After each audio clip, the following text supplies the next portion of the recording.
could be working distress number 70892, please.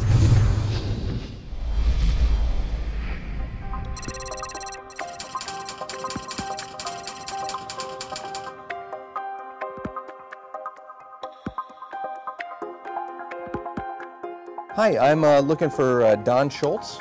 Oh, hello, Ms. Schultz. The reason I'm calling is that we have received an alert from a emergency position indicating radio beacon that is registered to a 32-foot sport fishing vessel that your husband owns. Is that correct?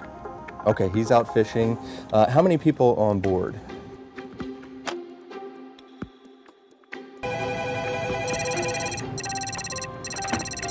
Operations Center. Hey, how's it going? Need to get the Ready 60 airborne.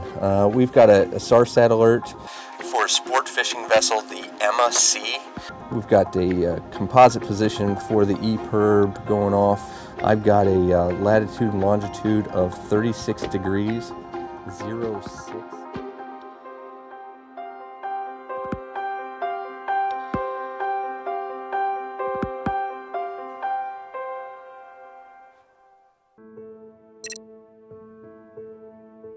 The search and rescue staff on duty will assess where it is, what it might likely be, and what's the best response, and they will then coordinate whatever is the best response for the time. That may be a helicopter if it's close by, it may be a ship if it's well out to sea. They'll work that out for each individual circumstance.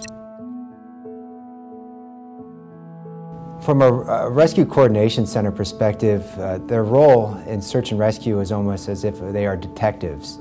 They try to get as much pieces of information to try to create a picture of what actually happened. So they're trying to recreate what's going on out there in the field based on limited information. What COSPA SARSAT does, it really helps fill in a lot of the holes in these situations. Because you may have, say, a vessel is overdue. That puts you in sort of an uncertainty phase. You don't really know if that person's in distress or not. Now if you have a vessel that's overdue and now you have a 406 beacon alert attached to that vessel, now you know that things are in a dire situation and you need to render assistance to that individual. So the more information you can get, which COSPA SARSAT provides a lot of information to the Rescue Coordination Centers, the better you could paint that picture.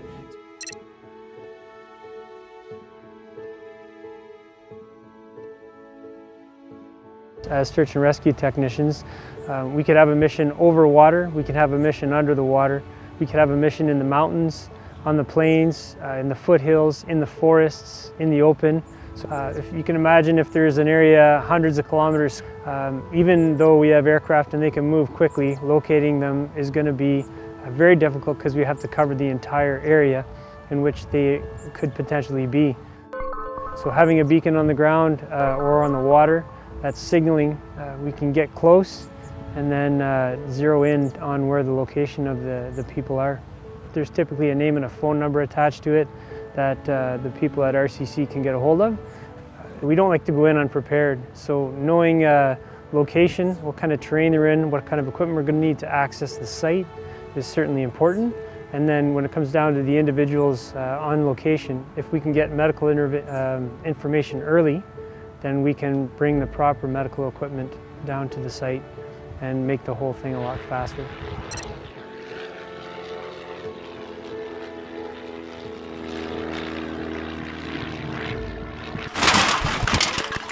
We assume that every distress signal is real, so we forward every distress signal to rescue coordination centers.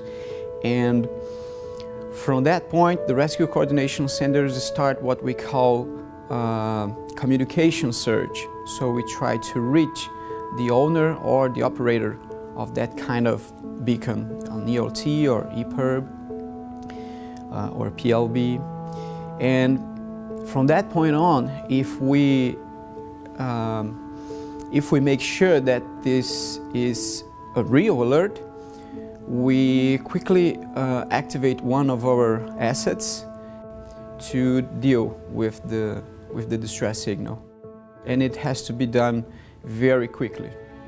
In Brazil, we have 22 million square kilometers that represents our area of responsibility for search and rescue service. Because subtitles is an important tool to make sure that everything is okay.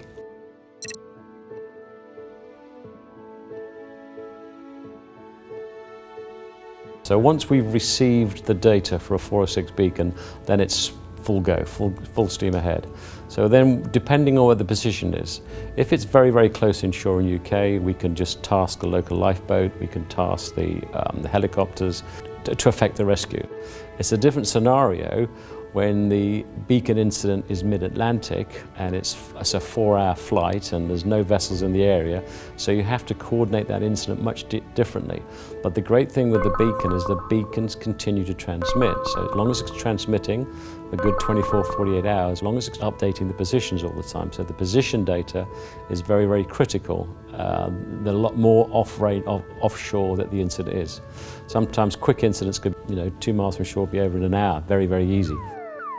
But the ones which take a bit of thinking about is attracting the vessels 2,000 miles into the Atlantic. That's a different ballgame. But the beacon still transmits, and that's what we want.